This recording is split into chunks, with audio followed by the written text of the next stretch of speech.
Hello, my name is David. I am the last of the ancestors of Jesus to speak with you.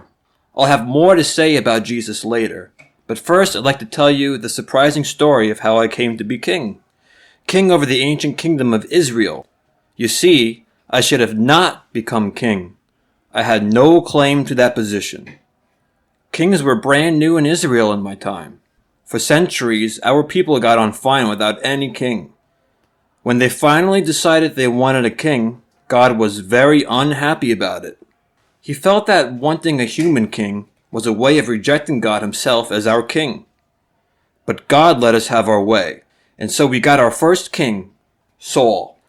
Now, a lot of people say bad things about Saul, but I want you to know that I loved Saul and honored him. I worked for him for years. I married his daughter, and his son Jonathan was my best friend. I supported Saul even when everyone else turned against him. Anyway, that's the first reason I shouldn't have become king, because we already had a king. The second reason is that my family wasn't related to Saul. And besides that, I had 7 older brothers.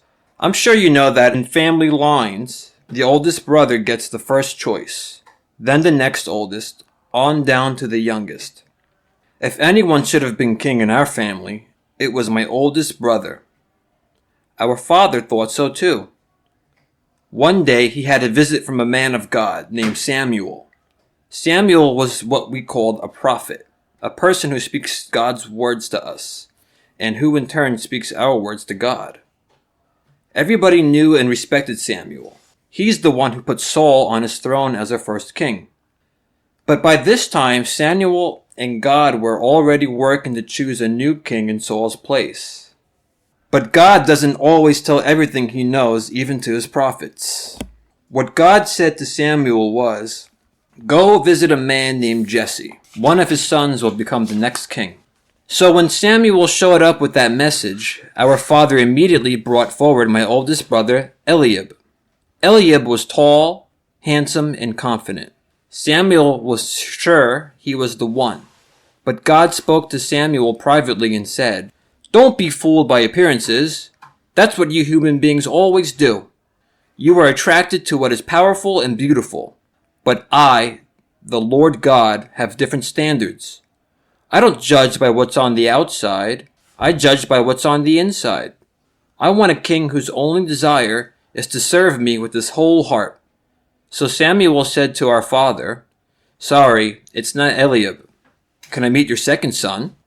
But the same thing happened with him, and the third son, and so on, until Samuel met all 7 of my brothers. Not one of them met with God's approval. Samuel was really confused. He asked my father, "Do you have any other sons that you haven't introduced to me yet?" And my father said, "Well, there's David."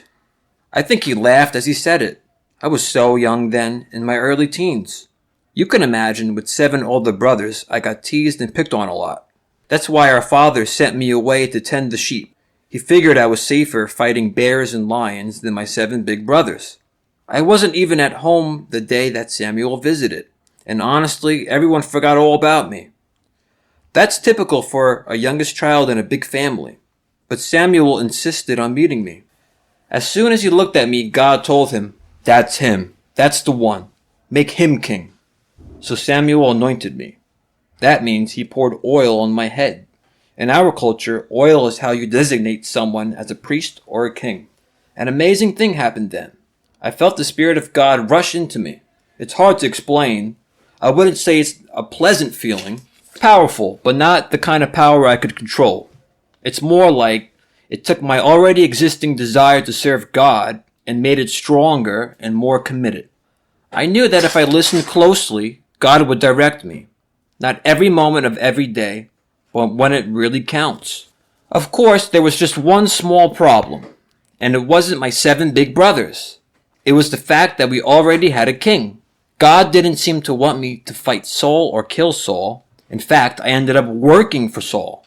I played music to soothe his spirits and fought by his side against our enemies. At this time, the biggest threat to our people was another nation, the Philistines. They were fearsome fighters. Everyone was afraid of them. We'd fought them before, and we didn't always win. Then one day they brought out their secret weapon. Not a sword or a cannon, but a man. A huge man. None of us have ever seen anyone so tall or so wide. He was terrifying. His name was Goliath. He knew how scary he was, and how scared we were. Goliath made fun of our fear. I think we could have put up with that. But then, Goliath made fun of our God. He claimed his Philistine God was more true, real, and powerful than the Lord God. That's when I got mad. I couldn't take insults against myself, my family, and my people. But I wouldn't let anyone, no matter how big and threatening, insult the holy name of God. I said to Saul, "Please let me go fight him, one-on-one." Saul laughed. "You're just a kid," he said. "You're not a trained warrior like the rest of us, and we're terrified of him. You wouldn't survive 1 minute." Well, nothing annoys a young man and a youngest brother like being told he's still a kid. I pointed out that being a shepherd was hard work, and more than once I'd fought off wild animals. Goliath was no worse than a wild animal. But even more than that, I felt the Spirit of God stirring inside of me. I told Saul, "The Lord kept me safe when I fought off bears and lions. The Lord will keep me safe again when I fight this Philistine." I think Saul recognized the Spirit of God at work in me. He said, "All right, go fight him. May the Lord be with you." Now, the truth is, when Goliath saw me approaching, he got mad. He felt insulted. How dare us Israelites send a mere boy against him? Goliath started making fun of me and God again. Goliath said nothing could defeat his huge size, his heavy armor, and his sharp sword. I replied, "You might have weapons, but I have God. I come to you in the name of the Lord God, whom you've insulted. Today God will hand you over to me, and I will defeat you. And then your people will know that our God is the true God. He protects his people. He doesn't save with the sword or spear, but only by his own power. It's not me that fights against you today. Today you go to war against God, and you will lose." Goliath was enraged. He got ready to attack with that sharp sword of his. But before he took one step, I was ready. I had a slingshot, a stick you use to propel stones fast. I let the first stone fly, and it hit Goliath right in the forehead. That stone hit him so hard, it cracked his skull. He died instantly. The other Philistines took one look at their champion's dead body, turned around, and ran away. They didn't bother us for a long time after that. From that point on, I was the new champion in Israel. A lot of stuff happened then, including a long struggle with Saul, who never trusted me again, because I suddenly become more popular than him. Only after he died did I become the king of Israel openly and in public. I fought more battles. I built up the city of Jerusalem. I also made some really terrible mistakes, especially in my relationships with women.